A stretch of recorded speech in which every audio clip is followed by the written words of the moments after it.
Round 2 of the PrecisionRacingLeague.com iRacing Sunday Series, sponsored by Box Gaming, got underway at the Indianapolis Motor Speedway, the first oval of the season. The 11 drivers that participated was separated by just 1.16 seconds. On pole on his debut, the second debut pole of the season, was Martin Nagelkirchen, an independent, setting a time of just 39.818 seconds. In second position was last season's champion David Wermel, representing Three Shades of Awesome, 0.176 of a second behind, setting a 39.95. In third position was another debutant from Denmark, Frederik Elstrom, another independent who was 0.186 back from pole position, setting a 40.005. In fourth position was the Brit Ashley Blakely of USUC Finn, who was 0.292 back from pole position, followed by his teammate Justin Sutton, who was 0.348 of a second behind pole position. Justin just shaded James Myers, who was in 6th, who was only 0.383 behind pole, a difference of less than 0.04 of a second. In 7th position was Hamish Sopwith in just his second iRacing race for Precision Racing League, and he was only 0.595 back from pole. He was also followed by Nicholas Garforth, who is also in his second race for PRL, and he was 0.659 back from pole position. Lining up in 9th position was John Bell, an independent, 0.824 back from pole. In 10th, Alan Pajari, another independent, 0.939 back from pole. And bringing up the rear of the field was Esteveson Oliveira, representing Three Shades of Awesome, 1.116 back from pole.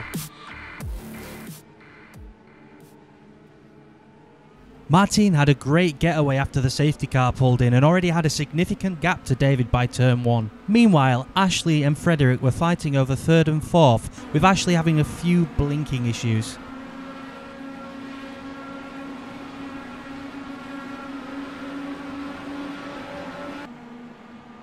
At the end of lap 4, Alan Pajari used a slipstream down the straight against the defensive Nicholas Garforth and completed the move around the outside of turn 1 on lap 5.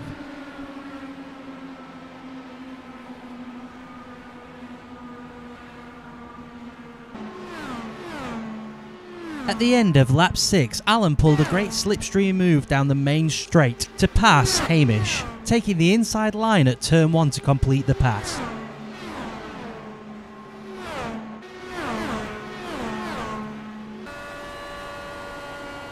On lap 9, Ashley Blakely hit the outside of the wall on the exit of turn 1, causing some damage to the right rear of his car. The loss of momentum from this allowed Frederik pass down the back straight for 3rd position. A slow motion replay of this shows just how small a hit can cause large damage in such high speed racing. By lap 11, this damage was taking its toll on Ashley's race, with both James and Justin getting by on the back straight.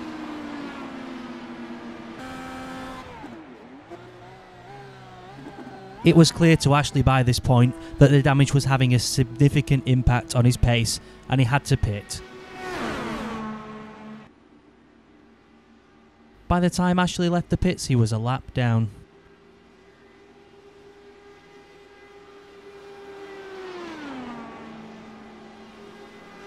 At the beginning of lap 12 going into turn 1, Esteveson had a phantom contact with John Bell going into turn 1. He tried desperately to save the car but ran out of room and eventually had a hideous crash with the barrier. The resulting damage meant the end of Esteveson's race.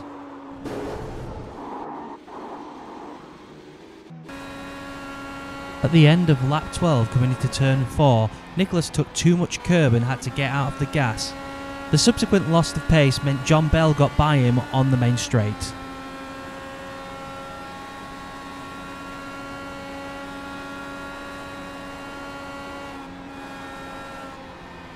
Nicholas managed to get straight back past after turn 2 after John Bell had a poor exit though.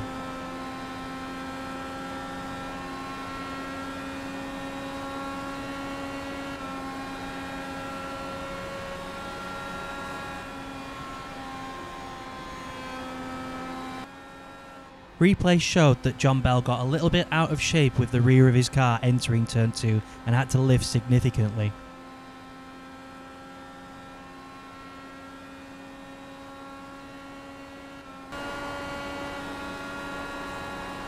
After a run of bad corners through the end of lap 14 and the start of lap 15, John got back past Nicholas down the back straight.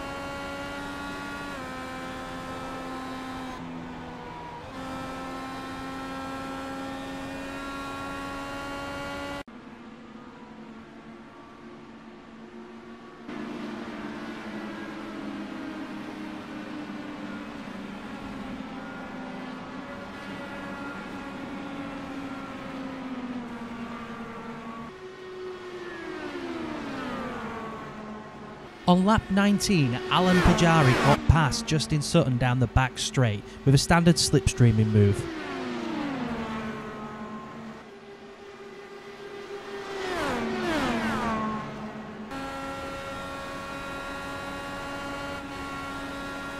By lap 24, Alan had caught James and managed to pull a similar move, completing through the apex of turn 3.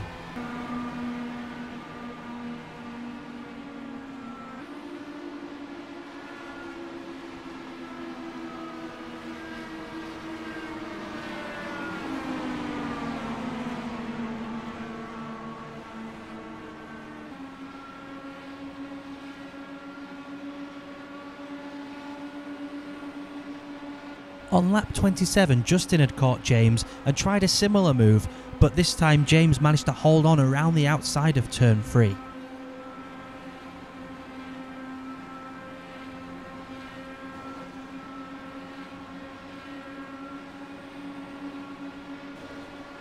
Justin managed to hold some momentum though and got past into turn 1.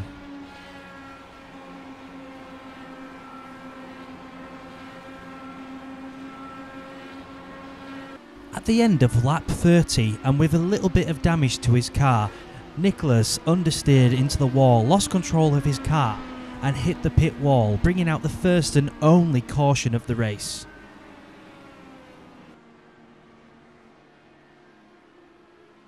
Replays of the incident showed his car barrel rolling and flipping through the air.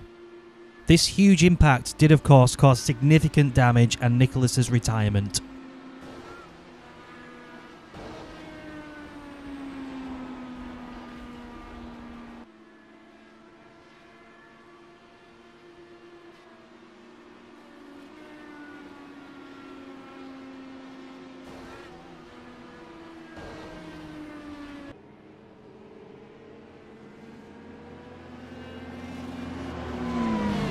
As such, as soon as the pit lane opened during the caution, everybody dived into the pits, with this being an opportunity to fuel and change tyres and have enough fuel to make it to the end of the race.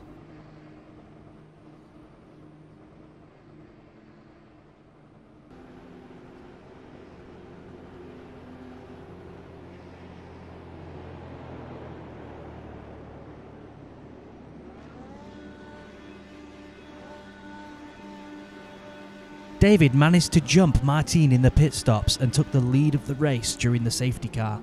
The rest of the field left the pits in the order they entered.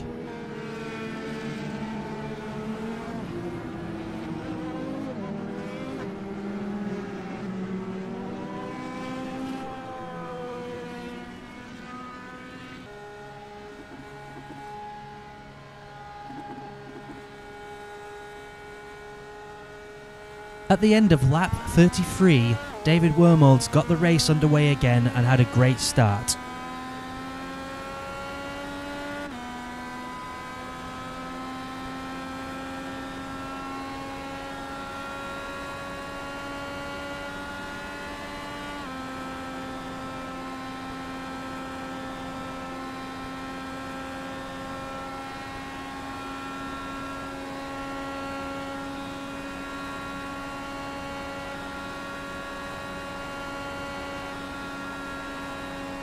By the end of lap 34, Martin was already pressuring David for the lead again, close in his toe for an attempted move down the main straight.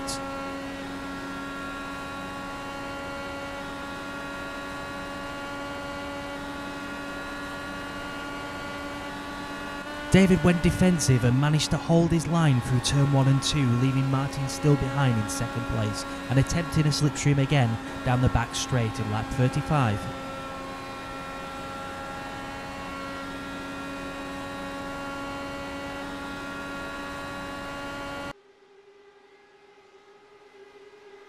It took until lap 38 for Martin to find a way round the outside of David through turns 3 and 4 for the lead, with Frederick not far behind also trying to take David's position away from him. As they entered lap 39, David just managed to keep his position from Frederick with some defensive driving and went into turn 1 ahead of Frederick.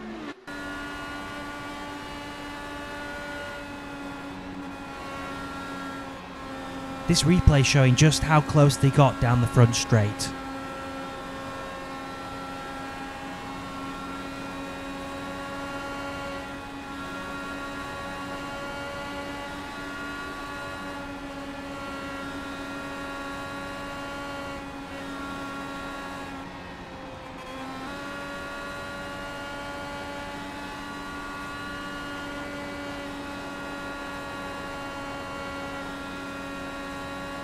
Through turn 4 on lap 54, James made a small contact with the outside wall, causing a little bit of front wing damage to his car.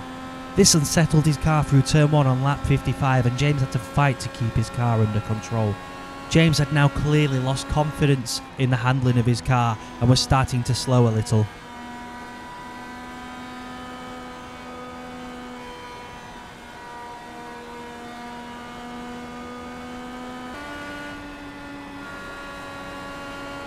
On lap 57, Justin had a significant contact with the wall on the exit of turn 3, but luckily received no damage.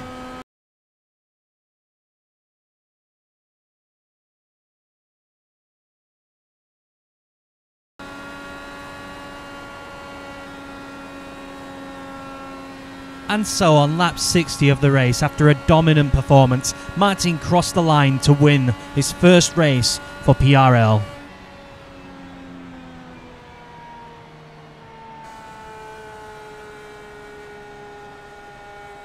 So the results after this 60-lap gruesome race.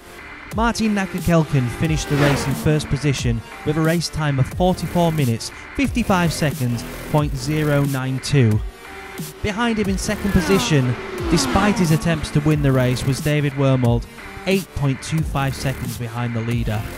Frederick Elmstrom finished just under a second behind David, 9 seconds back from the leader, with Alan Pajari finishing just 0.2 seconds back from Frederick in fourth position. In fifth position was Justin Sutton, 18 seconds back from the leader, with James Myers just a second behind him in sixth position. And the last of the race finishers in seventh was John Bell, 23 seconds behind the leader. Everybody who made it to the end of the race did a great job, as there were 4 people not classified in this gruesome race. Ashley Blakely, Nicholas Garforth, Hamish Sopwith and Jeeveston Oliveira didn't make it to the end of the race, unfortunately, but they'll only strive for a better result in the next race. So after 2 races, the Drivers' Championship looks a little like this, with David Wormel leading the way with 2 second place finishes, followed by Justin Sutton, who has also scored heavily in both races, and in third position is Alan Pajari, also scoring in both races. On his debut, Martin moves into 4th position with his bonus point win, putting him a point ahead of Hunter Manley, who is in 5th position. Frederick Elmstrom is also in 6th position, with John Bell 7th, Ashley Blakely in 8th, James Myers 9th, Mikko Mutalainen in 10th, Stevenson Oliveira in 11th, Andreas Werner in 12th, Nicholas Garforth 13th, and Hamish Sopwith in 14th. In the Teams Championship, 3 Shades of Awesome move above Yusuk Finn with 61 points to their 52, with Apex Racing staying in 3rd on 21 points, with only 1 race participated in this season. After 1 race, Martin Nagelkirchen tops the safety standards, followed by Frederick Elmstrom.